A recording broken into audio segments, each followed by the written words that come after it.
كنتم خير أمة أخرجت للناس تأمرون بالمعروف وتنهون عن المنكر وتؤمنون بالله.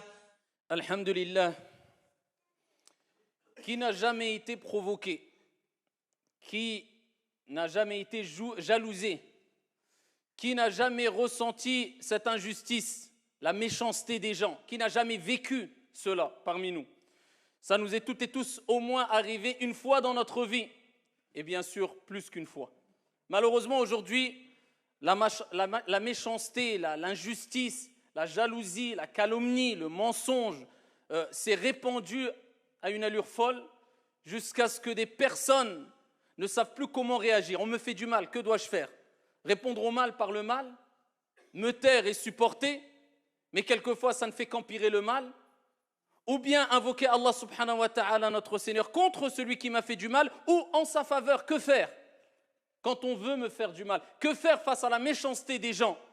Eh bien à ce moment-là, il est important pour le croyant, pour le musulman, de revenir vers notre référence, Ar-Rahmatul Muhda, celui qui a su comment réagir de la manière qu'il faut, au moment qu'il faut. Alors que des gens ont agi avec méchanceté, avec injustice, ont voulu le tuer, l'ont dénigré, l'ont touché dans sa notoriété, dans son intégrité, dans son honneur, l'ont accusé injustement, l'ont calomnié, l'ont jalousé. Comment a-t-il réagi? لَقَدْ كَانَ لَكُمْ فِي رَسُولِ اللَّهِ أُسْوَةٌ حَسَنَةٌ. Notre Seigneur nous dit, vous avez certes dans le messager de Dieu un excellent exemple.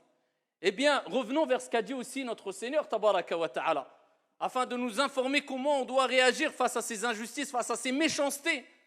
Et aussi, ces versets coraniques nous permettront aussi d'éviter d'être ici du côté des méchants aussi. Parce que quelquefois, on a l'impression que les gens sont méchants autour de nous, nous veulent du mal, mais on oublie que nous aussi, on peut être les méchants. On peut être les injustices sans s'en rendre compte. Et c'est ce qui est le plus grave. C'est quand on commet une injustice, quand on commet un mal, et on ne se rend même pas compte de notre mal, de notre injustice, en pensant peut-être et en prétendant quelquefois malheureusement être sur le bien, et que c'est les gens en face de nous qui sont sur le mal. C'est un problème souvent d'ego. On a envie d'avoir raison. On n'accepte pas le fait de reconnaître nos torts et nos erreurs. Ayyuhal musalloun. Il faut savoir que exprimer sa méchanceté, sa colère, c'est assez facile. Et le fait de patienter, de contenir sa colère, de ne pas répondre au mal par le mal, plus que cela, de répondre au mal par ce qu'il y a de meilleur par le bien, c'est quelque chose de très difficile. Et ça demande une force énorme. Pas une force physique, mais une force de foi, une force d'esprit, une force au point de vue du moral, une endurance, une patience, une confiance en Dieu et une croyance ferme quant à ce qu'a dit notre Seigneur et ce qu'a annoncé notre Seigneur comme félicité et comme réussite pour celles et ceux qui vont répondre au mal par ce qu'il y a de meilleur. Le fort, c'est celui-là, c'est celui qui contient sa colère. C'est pour ça que le prophète sallallahu alayhi wa sallam nous dit dans le hadith rapporté par Ibn Hibban bisanadin Hassan, avec une bonne chaîne de transmission, il dit un hadith magnifique. Il dit Laysa ash-shadidu man ghalab. Le fort n'est pas celui qui va prendre le dessus. Il dit ensuite Innama ash-shadidu man ghalaba nafsah. Allahumma ij'alna minhum. Il dit celui qui est vraiment fort, c'est celui qui prend le dessus sur son âme. Donc quand il dit au début du hadith, le fort, ce n'est pas celui qui prend le dessus, c'est-à-dire sur autrui. Et il y a un autre hadith qui rejoint ce hadith-là, rapporté par Al-Bukhari, où le prophète sallallahu alayhi wa sallam nous dit, le fort n'est pas celui qui va terrasser les gens, qui va prendre le dessus physiquement sur les gens, qui va écraser les gens, mais le fort est celui qui contient sa colère. Et dans le premier hadith rapporté par Ibn Hibban, le prophète alayhi salatu wa sallam nous rappelle que celui qui arrivera à prendre le dessus, c'est pas celui qui prend le dessus sur les gens, mais le dessus sur son âme.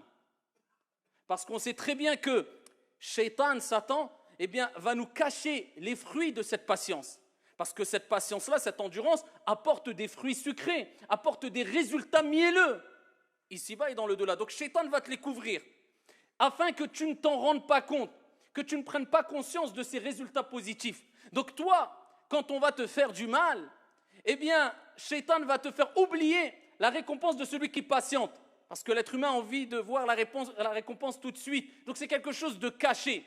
Donc il va te pousser à te venger pour avoir un résultat rapide. Et le fait de patienter afin d'avoir le résultat plus tard, ici-bas et dans le delà, ça demande de la force et de l'endurance. Ce n'est pas donné à tout le monde. Et plus l'effort est grand, de manière générale, plus l'endurance est grande, de manière générale, et plus tu vas apprécier le résultat. Et cela va t'apporter un repos. Comme, à titre d'exemple, celui qui voyage 2 heures, quand il arrivera à destination chez lui, il ne va pas goûter au repos et sentir et apprécier le repos. Al-istiraha, ce moment de repos, comme celui qui a voyagé et enduré pendant 4 jours. Plus tu as fourni des efforts et patienté, et plus le repos, tu l'apprécieras. Eh bien, ce repos que tu gagneras après avoir patienté quand on veut te faire du mal, en répondant au mal parce qu'il y a de meilleur, sera un repos de l'âme. Pourquoi ? Parce que tu auras réussi à prendre le dessus sur ton âme. Et plus tu prends le dessus sur ton âme, parce que l'âme est souvent instigatrice au mal, et cette âme-là vit avec toi de jour comme de nuit, plus tu ici réussiras à éduquer ton âme et prendre le dessus sur ton âme, comme le prophète alayhi salatu wassalam a dit, a appelé celui qui le fait le fort, et plus ton âme goûtera à sakina, la sérénité, le repos. Et regardez la personne qui ne répond pas au mal par le mal. On l'insulte, il patiente et il endure, et il n'a pas répondu au mal par le mal. Quand la situation finit, wallah, il se sent fort. Et il se sent, alhamdulillah, quelque part fier de lui. Contrairement à celui qui s'est défoulé, ensuite, qu'est-ce qu'il fait ? Il regrette. Al-ajalatu min ash-shaytan. Car la précipitation, et surtout quand on se précipite afin d'avoir un résultat, ça vient de shaytan en général. Voilà pourquoi Allah subhanahu wa ta'ala nous a rappelé beaucoup de bienfaits quant au fait de patienter face aux préjudices des autres et à l'injustice des autres. Et nous a rappelé ici le mérite que va récolter celui qui a patienté, pas que patienté, parce qu'il y a patienté simplement, mais au-delà de ça, non seulement on te fait du mal, tu ne patientes pas simplement, tu réponds au mal par quelque chose de bien. Allah Jalla wa Ala dit dans le Coran al-Karim, وَلَا تَسْتَوِي الْحَسَنَةُ وَلَا السَّيِّئَةُ.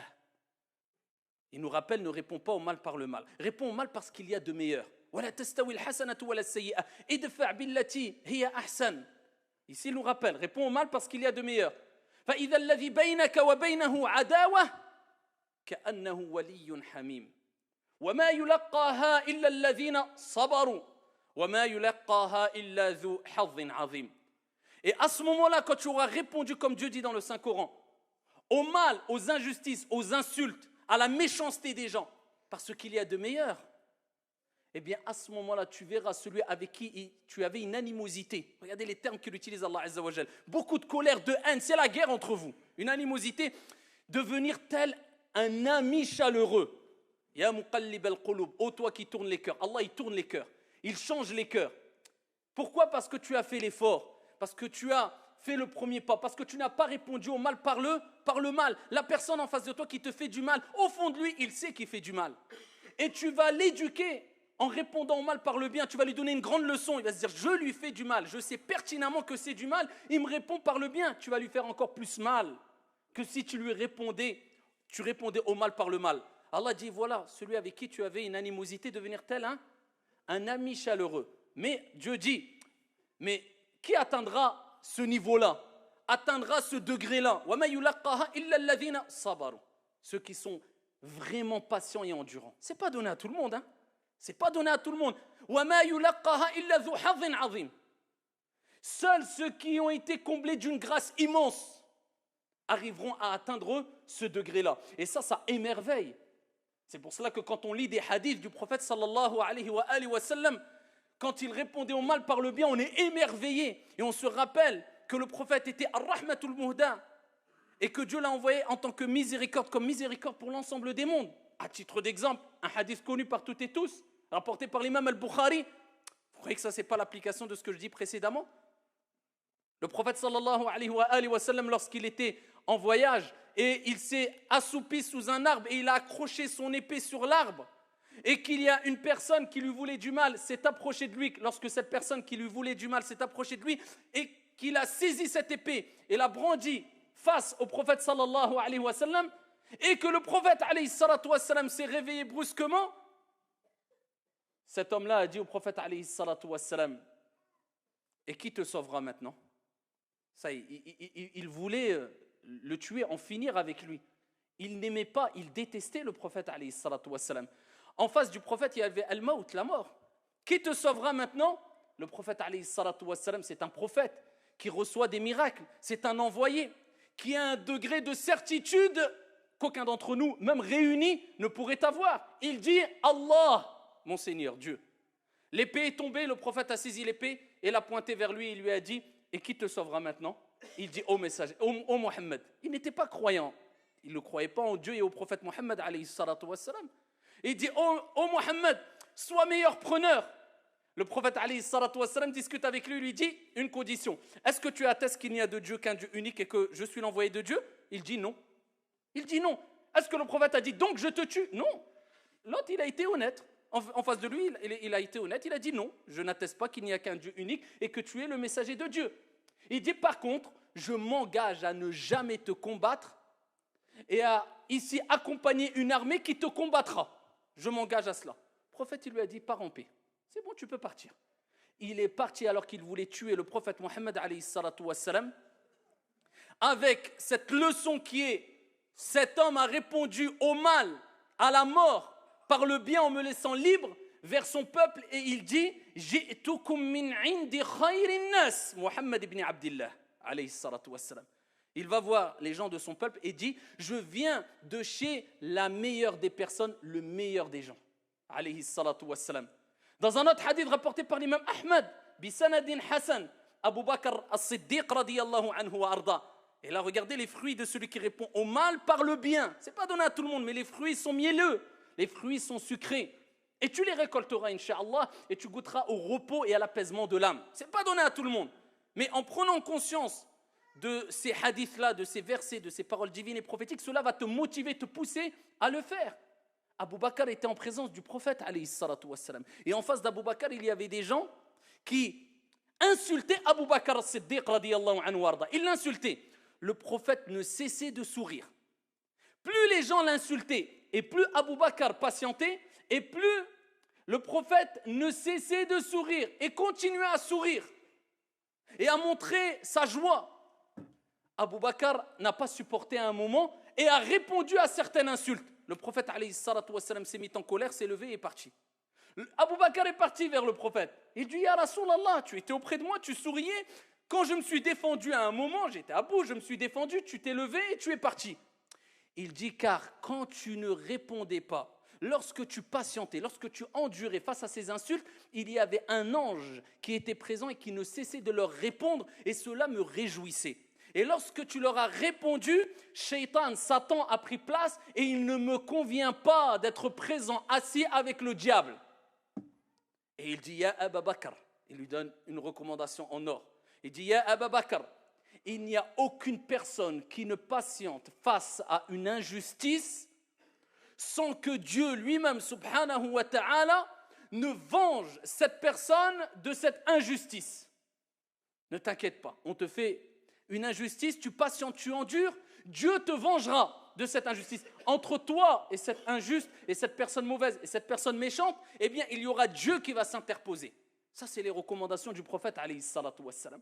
Et pour continuer à nous pousser à répondre au mal parce qu'il y a de meilleurs, continuez à méditer quant à la vie du prophète, alayhi salatu wassalam, et à ce que nous a donné comme héritage le prophète, alayhi salatu wassalam. Ces paroles, le prophète, sallallahu alayhi wa sallam, fi sahih, nous dit المؤمن الذي يخالط الناس ويصبر على أذاهم خير من المؤمن الذي لا يخالط الناس ولا يصبر على أذاهم.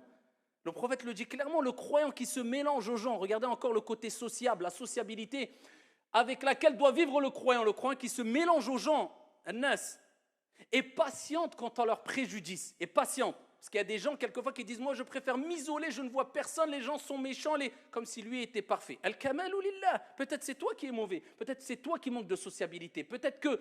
Et de toute manière, tu ne feras pas partie des meilleures personnes. Soit, quelquefois, il est meilleur de s'isoler. Et le prophète le faisait quelquefois. Mais ce n'est pas de s'isoler à tel point où on se coupe complètement de toute société et on s'éloigne de toute personne prétendant qu'eux sont mauvais, nous on est bons. Le prophète dit « Les croyants qui se mélangent aux gens et qui patientent quant à leur préjudice, ou face à leurs préjudices et leurs méfaits est meilleur que le croyant qui ne se mélange pas aux gens et qui ne patiente pas face aux préjudices des autres. Et Allah tabaraka wa ta'ala, notre Seigneur, il nous rappelle que ceux qui patientent, ceux qui endurent, quand ils sont particulièrement en colère et qui refoulent leur colère, eh bien, ont atteint le degré le plus haut en islam. Al-ihsan. Car il y a al-islam, al-iman, al-ihsan. La bienfaisance, tu t'approches de la perfection, c'est le degré le plus haut. Eh bien, Allah Jalla wa Ala dit dans le Coran, وَالْكَاظِمِينَ الْغَيْظِ وَالْعَافِينَ عَنِ النَّاسِ وَاللَّهُ يُحِبُّ الْمُحْسِنِينَ اللهم اجعلنا منهم. Il dit, et ceux qui refoulent leur colère, leur rage, tu es en colère, il contient sa colère, il la refoule. وَالْكَاظِمِينَ الْغَيْظِ وَالْعَافِينَ عَنِ النَّاسِ. Et ceux qui pardonnent aux gens, sont connus pour être pardonneurs et pardonnent aux gens. Wallahu yuhibbul muhsinin. Et Allah aime bien al-muhsinin, ceux qui ont atteint ce degré le plus haut en islam, ceux qui ont écrasé leur âme instigatrice au mal, qui ont pris le dessus, comme le prophète a dit, le fort est celui man ghalaba nafsa, qui a pris le dessus sur son âme, qui pardonne aux gens. Dieu aime les bienfaisants. Il les a appelés les bienfaisants, ceux qui pardonnent à autrui. Et parmi les choses à retenir aussi pour éviter de répondre au mal par le bien, pour éviter de répondre au mal par le mal, eh bien, il est important d'éviter de rentrer dans des sujets, dans des domaines, dans des polémiques qui te pousseront à être en colère et peut-être tu vas ne pas réussir à contenir ta colère et rater l'épreuve. C'est pour cela qu'une recommandation que nous a donnée le prophète alayhi salatu wassalam, qui doit être prise en considération de jour comme de nuit par toutes et tous, c'est le hadith rapporté par Abu Daoud, bisanadin sahih, où le prophète sallallahu alayhi wa sallam nous dit, et c'est comme s'il nous rappelait, mieux vaut prévenir que guérir. Parce que quand on est dans le feu de l'action, c'est autre chose. Mais avant d'arriver là, tu peux éviter cela. Les conflits, les querelles, les disputes, il dit celui qui délaisse la polémique. Celui qui délaisse la polémique, toute forme de polémique stérile. Quelqu'un te dit c'est blanc, toi tu as le droit d'argumenter en disant non, c'est noir parce que. Il continue, non c'est blanc, arrête-toi, khlas. Mon but c'est de dire voilà ce que je pense et tu as le droit et tu dois le dire, avoir cet esprit critique et avoir ton avis. Mais quand lui il persiste, pourquoi tu continues 6 heures alors que l'histoire peut s'arrêter en 4 secondes, 5 secondes? Il t'a dit ça, il a argumenté. Tu as dit, tu as argumenté. Toi, ce qui t'importe, ce n'est pas d'avoir raison, c'est de chercher qui a raison. Ça, c'est deux choses complètement différentes. Mais pour chercher à savoir qui a raison et ne pas vouloir avoir raison, il faut avoir atteint un degré où tu as quand même pris le dessus sur ton âme. Parce qu'on est face à notre ego et ce qui nous pousse souvent à vouloir avoir raison, malheureusement. Même quand on sait au fond de nous qu'on a tort. Donc ici, le prophète dit celui qui délaisse la polémique, même s'il a raison, pour nous motiver, nous récompenser à travers notre effort, même si tu as raison. Il dit, je lui promets, je lui garantis une maison à la périphérie du paradis. Même si tu as raison, hein, tu délaisses pour satisfaire ton Seigneur tabaraka wa ta'ala. Et il dit, dans le même hadith, continuons le hadith, il dit, et celui qui délaisse le mensonge, même pour rire, je lui promets une demeure au milieu du paradis. Et celui qui améliore son comportement, regardez, c'est encore plus important que ce que j'ai cité précédemment. Celui qui améliore son comportement, il fait une autocritique, j'ai ça comme défaut, j'ai ceci, cela, j'améliore mon comportement, je lui promets, garantis une maison au plus haut du paradis. Al-Firdaus, le degré le plus haut du paradis. Voilà pourquoi il est important de retenir, ayyuha al-akhyar, qu'il est bon de pardonner à autrui. Il est bon d'agir avec pardon. Il est bon de répondre au mal par le bien. Et pardonner, ça ne veut pas dire pardonner à tout le monde. Toi, tu pardonnes et c'est ton comportement de base, mais tu pardonnes sous condition.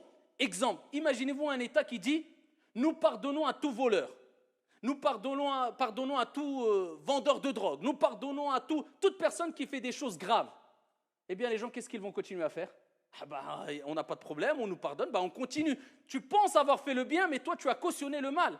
Tu pardonnes si et seulement si tu sais que la personne a reconnu son erreur. Ou le fait de pardonner à la personne ne va pas permettre à la personne ou motiver la personne à continuer son mal. À ce moment-là, pardonne. Si tu sais que ça ne va pas provoquer des conséquences néfastes, pardonne. Et ça, c'est le comportement que doit avoir le croyant. Alors, on peut citer des degrés. Rapidement, il y a 4 degrés que les savants ont exposés. Le premier degré, c'est répondre au mal par le mal. Ça met l'autre côté. Le deuxième degré, c'est quand on te fait du mal, tu ne réponds pas au mal par le mal, mais tu demandes réparation. Alors là, on t'a volé, tu dis je veux récupérer ce que j'ai volé. On t'a porté préjudice, tu vas te plaindre pour réclamer justice en face de la justice, etc. C'est le deuxième degré, c'est ton droit. Troisième degré, tu pardonnes et tu ne demandes même pas réparation. Ça, c'est le troisième degré, ce n'est pas donné à tout le monde. Tu sais que la personne a reconnu, tu lui dis écoute, je te pardonne et réparation, j'en ne veux même pas de la réparation, c'est bon, je te pardonne. Ça, c'est un degré au-dessus. Et le dernier degré, le degré le plus haut, c'est non seulement tu pardonnes, tu ne demandes pas réparation, mais tu invoques en sa faveur. Que Dieu le guide, que Dieu lui accorde, pour que Dieu lui permette de ne pas retomber dans le mal dans lequel il était. Ça, c'est le degré le plus haut. Et quand on dit de pardonner, c'est tout simplement pour recevoir le pardon de Dieu. Car le prophète alayhi salatu wassalam nous dit « Man la yaghfir, la yughfar lahu » Celui qui ne pardonne pas, on ne lui pardonnera pas. Et notre Seigneur dit dans le Saint-Coran « Wal-ya'fu wal-yasfahu » qu'ils pardonnent et qu'ils excusent. N'aimez-vous pas que votre Seigneur vous pardonne? Et on sait toutes et tous que sans la miséricorde divine, nous sommes perdus et que la miséricorde de Dieu dépasse sa colère. Et nous espérons tous le pardon de Dieu. Et c'est pour cela que nous revenons vers Dieu et nous nous repentons vers notre Seigneur Tabaraka wa Ta'ala. Donc comme tu aimerais que Dieu te pardonne, pardonne aux gens. Si tu veux que Dieu t'excuse, excuse aux gens, agis de la même manière que tu aimerais qu'on agisse envers toi. Et pour terminer, une évidence qu'il est important de rappeler, bien que c'est connu par toutes et tous de manière générale, mais c'est une évidence qu'il est important de rappeler quand on parle de pardon, de repentir, de la miséricorde de Dieu qui dépasse la colère de Dieu. Dieu ne pardonne pas tous les péchés. Dieu pardonne tous les péchés si on remplit les conditions pour que Dieu nous pardonne tous les péchés. Et si on provoque ce pardon et cette miséricorde divine, si on réunit tous les textes, Dieu ne nous a pas dit « faites ce que vous voulez, je vous pardonne ». Mais il nous invite au repentir et à demander pardon à Dieu. Et quand on lit les textes qui nous disent « si tu fais ta prière et d'une prière à une prière, tes péchés seront pardonnés », d'un vendredi à un vendredi, les péchés sont pardonnés, d'un ramadan à un ramadan, les péchés sont pardonnés, si tu fais telle évocation, tes péchés sont pardonnés, ça c'est les petits péchés. Ces petits péchés ne demandent pas un repentir, mais demandent la demande de pardon. Et revenir vers Dieu avec des actions, des œuvres salutaires. Et les petits péchés, on en fait toutes et tous, des dizaines, centaines, milliers. Tout être humain, nous sommes faibles.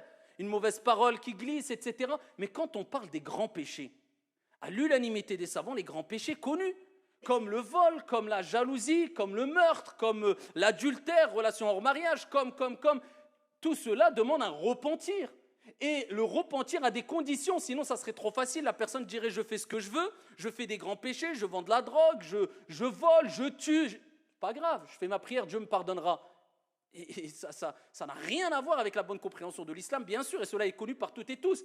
Un grand péché demande un repentir, et les conditions du repentir, c'est quoi? Al-ikhlas, la sincérité. Première condition, je ne le fais pas pour que les gens disent « Wa, masha'Allah, al-akh, urti, akhi ». Tu es musulman maintenant, parce que c'est quelquefois un effet de mode aujourd'hui. Comportement ne suit pas du tout l'apparence, illa man rahimallah. Sincère pour Dieu, pas pour un effet de mode. Deuxième des choses, je regrette ce que j'ai fait. Troisième des choses, j'ai la ferme résolution de ne plus recommencer. Et quatrième des choses, je délaisse le péché dans lequel je suis. Les grands péchés demandent un repentir avec ces conditions-là. Si tu as réuni ces conditions-là, à ce moment-là, on espère que Dieu, le miséricordieux par excellence, te pardonnera car sa miséricorde dépasse sa colère.